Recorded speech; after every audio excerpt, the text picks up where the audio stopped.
everybody, this week on A9 News Kids, I'm going to be talking about the Canada storms, the monkeypox virus, the shooting in an elementary school in Texas, and the Japanese Red Army. The country of the week is Latvia, and Suzanne was the first to guess it. Congratulations! The extra fun segment is all about fun facts about plastics, and in the Mandarin segment, we are talking about the days of the week. We are interviewing B.K Sohliya, who is an agriculturist and helps youth in entrepreneurship. He's a really interesting person and I really hope you enjoy. Don't forget to like, subscribe, share, and comment below because that would really help us. Thank you.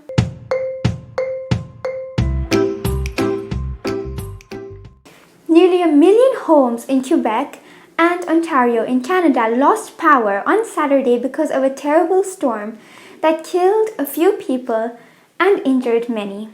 Many were forced to leave their homes because of this, and shipments were closed down. The food shipments and fuel, as well as other goods, had to be closed, and many transport links were also cut. Some people died by the falling trees and the capsizing boats, and many were stranded while they waited for help. This is an effect of climate change, and it comes after the terrible heat waves that killed 500 people, as well as the wildfires that destroyed towns in Canada.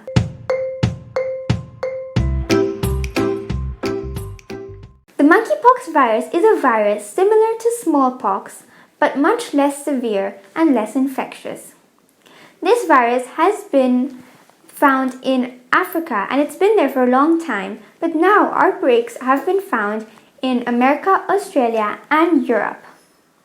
Almost 16 other countries outside of Africa have already gotten it, like UAE, Switzerland, and UK. UK has already recorded about 90 monkeypox cases. This virus is really mild and severe, even though it looks bad, but it can just go in 2 to 4 weeks. The US is already starting to develop a vaccine for this.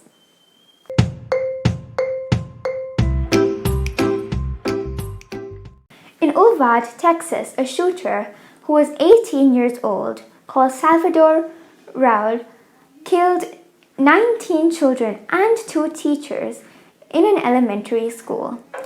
The elementary school name was Robb Elementary School, and it was from ages 7 to 10.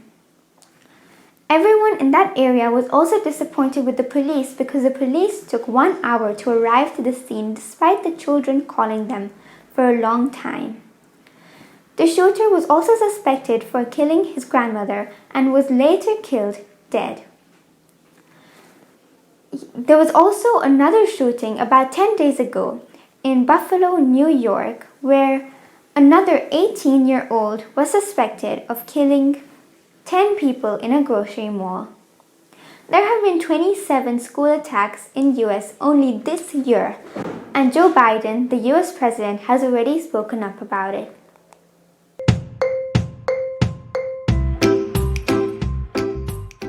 The co-founder of the Japanese Red Army was released from prison after 20 years. Her name was Fusako Shigenova, and she was arrested in 2001. She was once known as the Empress of Terror, and she was arrested because she was behind the 1974 French embassy attack in The Hague, where the Japanese Red Army stormed in demanding the release of a fellow member and kept the ambassador and many others hostage, as well as trying to kill them. But what is the Japanese Red Army? The Japanese Red Army was a communist organization mainly in the 1970s and the 1980s. They were classified as a terrorist group by the United States and by Japan.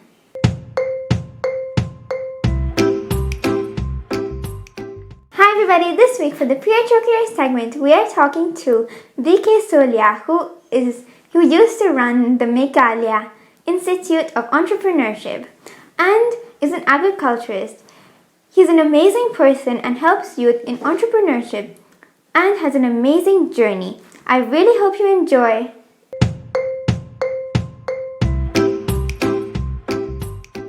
Okay, so I'll start with my name. I am B.K Sohliya. I come from a place called Shillong, which is the capital city of Meghalaya, and I'm Khasi by tribe. I belong to the Khasi tribe, which is probably one of the few. I think it's the only two matrilineal societies in the world. So uh, I'm about how old am I? 55 now, and I'm by profession, I'm an agriculturalist actually, in the sense that I did my agriculture and I had been working in the agriculture department for quite some time here in Meghalaya. Basically, I'm more of a horticulturist actually rather than an agriculturist. And I started off, my career here in Meghalaya, working with farmers, basically in the research wing of the department. I was posted actually into in the research wing and worked on a lot of research subjects like testing of varieties, various crops, technologies, and from there then I shifted to development where I actually put in place Megalas. I actually initiated together with one of my bosses, Mr. Shantru, who passed away a couple of weeks ago. We started Meghala's first strawberry, in fact, the Northeast, the first strawberry cultivation in the Northeast. So I was specializing more into low volume, high value horticulture because you see in Meghalaya, a lot of the people are tribals. I mean, it's predominantly a tribal dominated area and it's very mountainous. So lots of hills. Therefore, people don't have large areas to cultivate. They have small, limited, about 2 acres, 3 acres plots of land where they do their cultivation. And I think you know that Meghalaya is one of those states which has the highest rainfall in the world. So we do get a lot of rain, and that to many people tell us that you guys are so lucky you're getting so much rain. I said we're not lucky. We wish it was less because too much rain also is not good for agriculture. It drowns basically your crops just drown. And of course, the rains in Meghalaya bring a lot of suffering in the sense that all the rainwater goes down to Assam and to Bangladesh, and floods those places and creates untold misery. So yeah, train is both a boon and both also a bane. And of course, Meghalaya being what it is because of the topography and the climate, we say that we get 6 months of never-ending rain and there's about 5 to 6 months of drought. So because a lot of the water goes down into the plains, it's not retained. So agriculture is tough. It's tough here in Meghalaya. It's struggle. It's a struggle actually, and that's why we develop. In fact, that's why we develop one. There was one very. There is. He still is. I'm working with him, but at that point of time, he was a young IAS officer. He was a commissioner at that point of time. Mr. K.N. Kumar. He one Mr. Shantru, my immediate boss, and myself, we work together to create what is called a low volume, high value horticulture, where we introduce high value crops like strawberries and flowers and roses. So we were the first to do that in the entire Northeast. And till today, these two have become outstanding successes where farmers are still doing it. Farmers and entire villages have prospered, have changed, their lives have changed. We've seen that because of the strawberry, children especially, are eating better. They are going to school regularly because parents now have enough money to send, pay school fees, buy uniforms, school books. And women especially are much more empowered because strawberry is an easy crop to grow, and a lot of women do it. So it also has really financially empowered women in the remote villages. So then I was there. I actually started that whole project, and sort of took it to the masses. large scale, so that it became adopted throughout the state. And then I shifted to actually it was a very drastic shift. I shifted from agriculture to planning. So I joined and I was heading as the director of the Meghalaya Institute of Entrepreneurship. And that's where I met Professor Bhatt, and with him we did quite a number of leadership programs, especially for government functionaries and more importantly for young entrepreneurs. See, as director of the Meghalaya Institute of Entrepreneurship, my job was to create an enterprise-friendly ecosystem in the state, because I think that was around what? That was 2013. And at that point of time, see, government being government did not think very highly of entrepreneurs. That was much before Startup India came in, where the government realized that without the private sector, we would not be able to progress. So Meghalaya was one of the very first states in the country actually to put in place a very specific targeted institution for encouraging young people to become entrepreneurs. And it was called the Meghalaya Institute of Entrepreneurship. It was under an ecosystem called the Integrated Basin and Livelihood Development Program. So this program looked at all aspects of livelihood, right from natural resources to good governance to enterprise, to financial inclusion, markets, things like that. It's a very big ecosystem, but I was focused on the enterprise side of it and how to build up enterprise. Because you see, in our state, in the northeastern part of the country, the northeastern part of India had been more or less badly neglected over the last 75. No, I would say not 75. I would say about the last 50 years. In the sense that it was remote, it was difficult to access, transportation was a problem, a lot of landslides during the summers. Of course, we have less of that now, and we have very good roads now. But I would say 30 years back, the infrastructure was pretty bad in the sense that it would take you a couple of days to reach it. Of course, now it's just a matter of a couple of hours. Flights we have flights coming out, yeah. But at that point of time, a lot of you see, the government was the major employer at that point of time. And there was very little enterprise in the sense that though the northeast part of the country is endowed with very rich natural resources, plenty of water, minerals, and very good climate.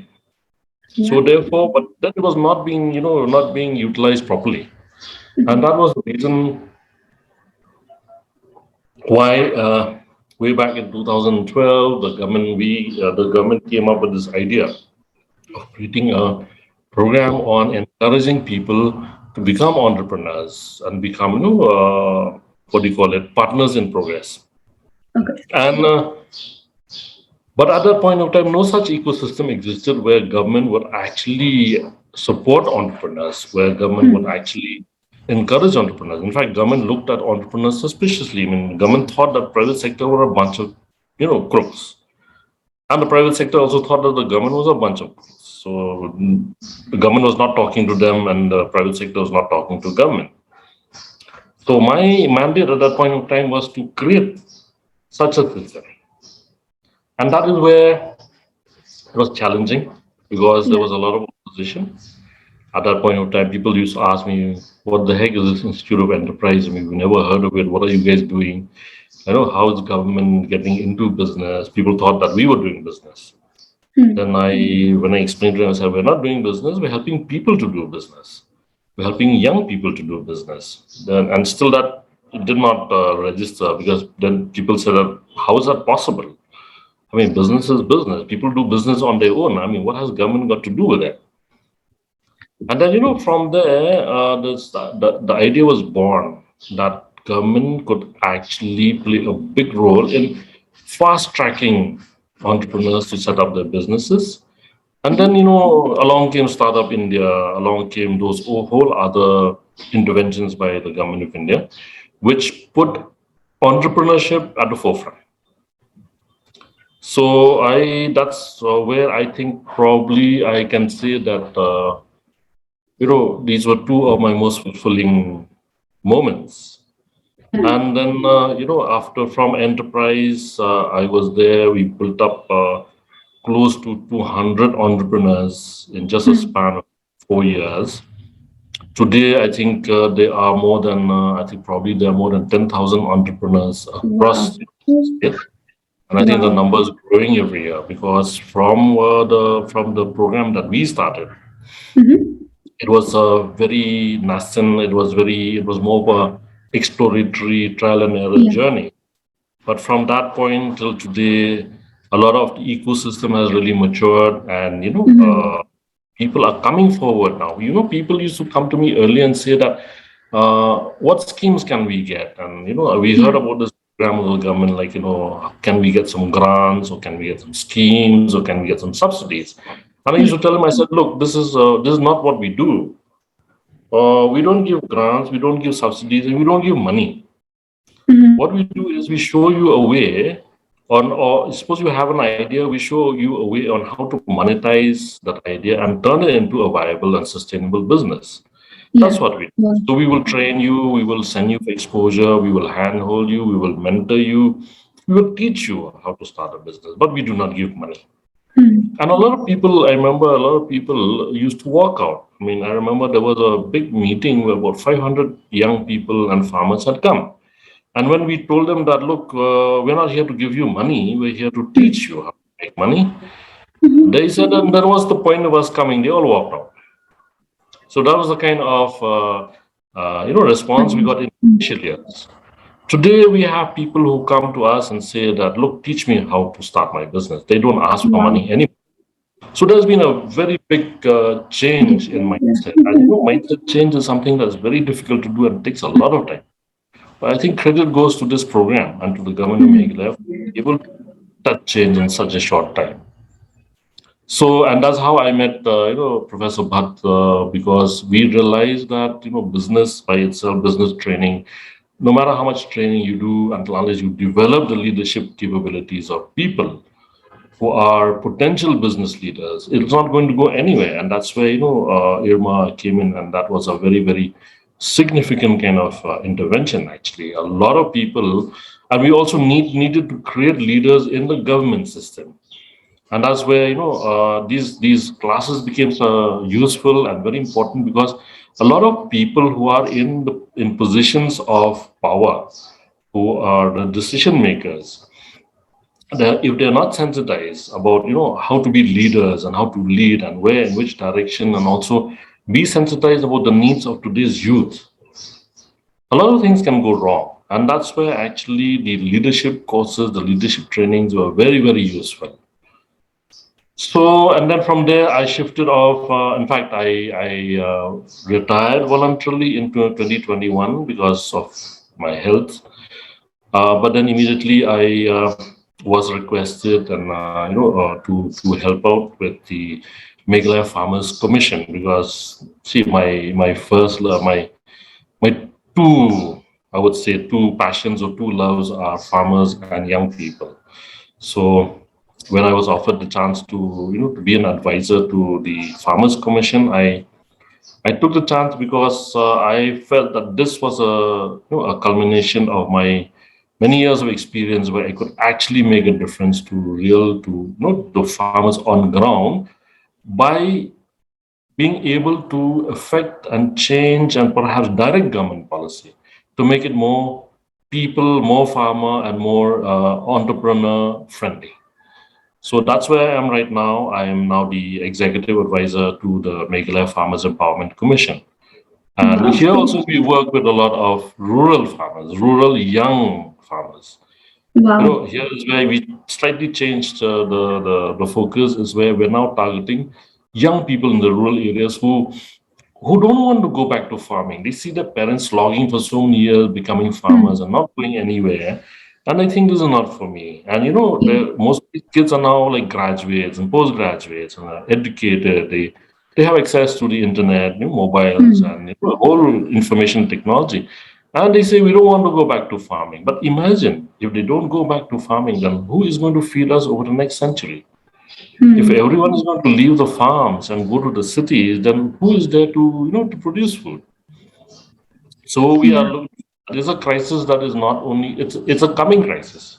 It's going to get worse in the coming years, and this is something that we're seeing that it needs to be addressed immediately now because we have to put in place. We have to change our strategies and put in place initiatives which actually encourage young people to go back to the land.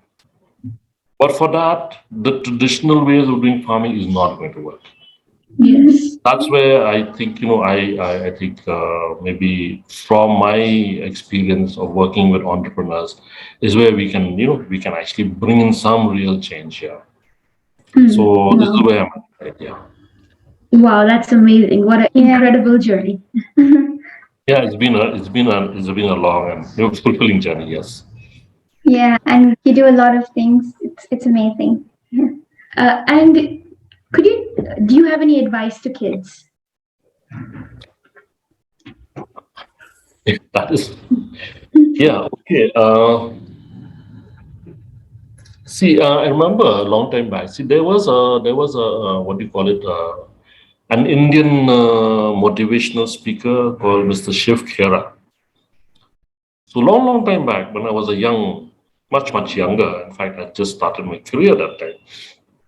A friend of mine shared a video of his talk. He used to give talks around the country, abroad, and all that stuff. So a friend of mine shared that video with me, and till today I still remember one part. I mean, the whole thing was very, very good. I mean, Shiv Khera is the kind of guy, is the kind of person who really says things which really go to your heart.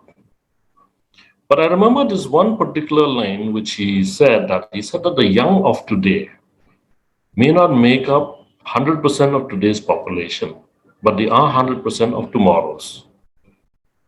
And that particular line struck me so deeply that till today, my entire work with young people, why I focus so much on young people is because that was the point of time when it struck me that here I was at this point in time where I could actually contribute to my country and my state and my people's future and my children's future.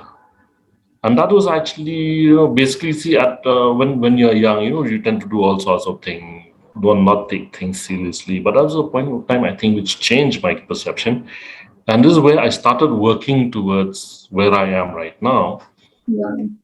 Actually help young people make a better future for themselves. And actually, not only individual entrepreneurs, but put in place systemic changes in governance, in mindset, in society, in the ecology that will make a better future for our younger people, for our kids, actually. Yeah. So that was one. The second one was that, I'm a big fan of science fiction, so I used to read a lot of science fiction. I'm a big fan of technology. I like gadgets and tech and all that stuff. So, and one of my favorites is a chaos theory. So in this chaos theory, there was a mathematician and a meteorologist actually.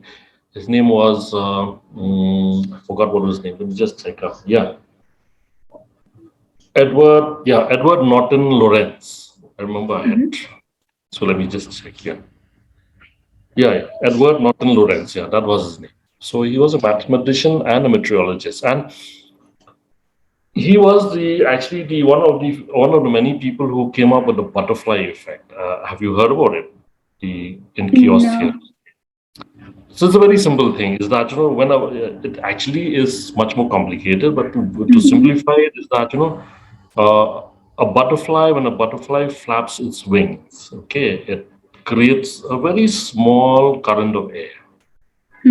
But that current, once it is in the air, it multiplies and multiplies and multiplies, and then results in a tornado, into a major cyclonic storm.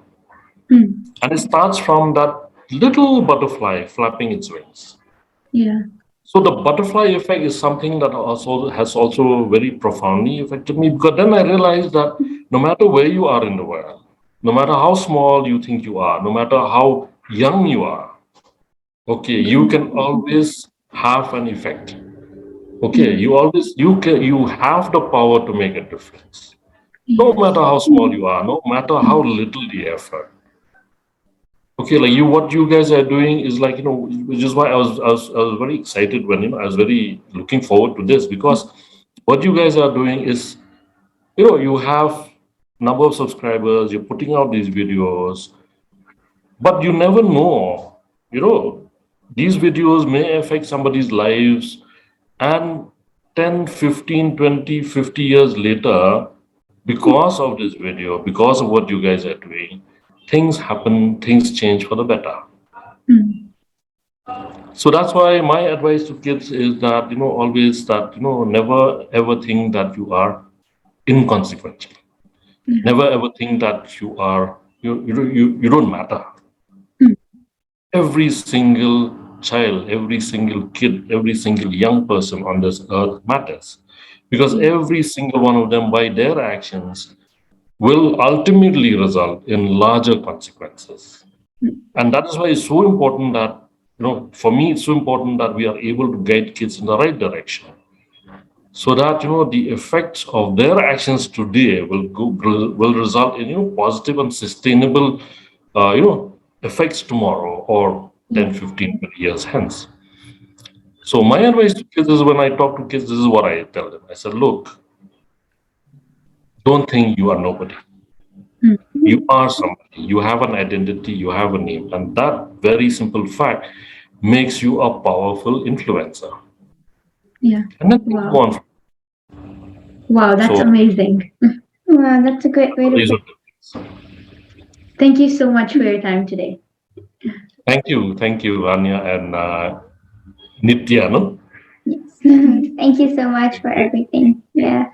great. It was a great interview. We really enjoyed it and learned from it too. I enjoyed talking to you also. Okay, all the best, and Thank you so much.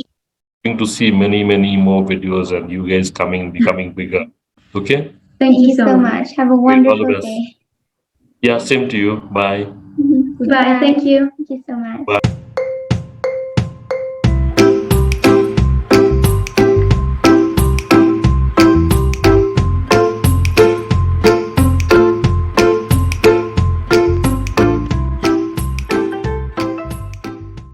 La Lettonie est un pays en Europe. Sa capitale est Riga et sa population est de 2 millions d'habitants. Plus de 48% de la territoire letton est boisé. La Lettonie a un Wi-Fi incroyable. Le longueur de tous les fleuves de Lettonie est légèrement inférieure à la circonférence de la Terre. Le Ventas Ramba est la cascade la plus grande en épaisseur en Europe. Mais c'est seulement 2 mètres. La tour de télévision et de radio, là-bas, est le plus grand de ce type dans l'Union européenne. Merci.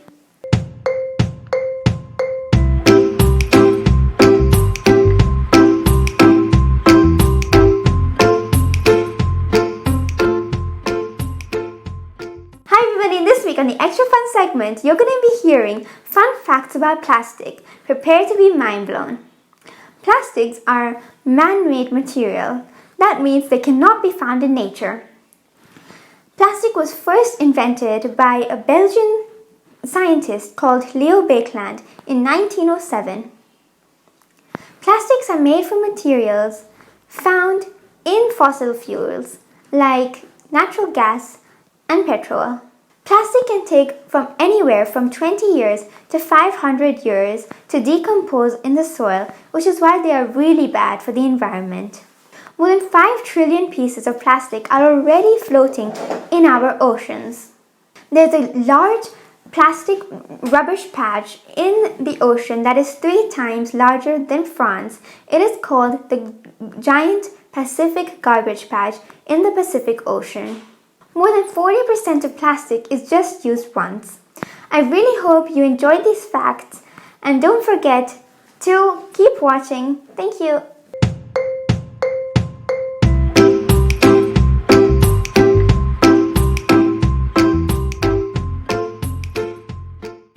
Hi everybody, this week for the Mandarin segment, I'm going to be teaching you days of the week from Monday to Sunday. I really hope you enjoy. Last week, we talked about the colors. Do you remember Yanse, which means colors? We learned about a few colors like red, blue, green, yellow, Hongse, Lanse, Lyse, Huangse, as well as black, white, Heise, Baise, purple, Zese. Now we're going to be talking about the days of the week. Days of the week are really easy because they all have the same bit, Xing Qi, which is at the beginning, and after that it's the numbers that we have already learned. 1, 2, 3, 4, 5, 6, 7, 8, 9, 10. Do you remember? If not, you can go back to the other videos where we recapped all of this. So, the days of the week all have the same thing in common, Xing Qi.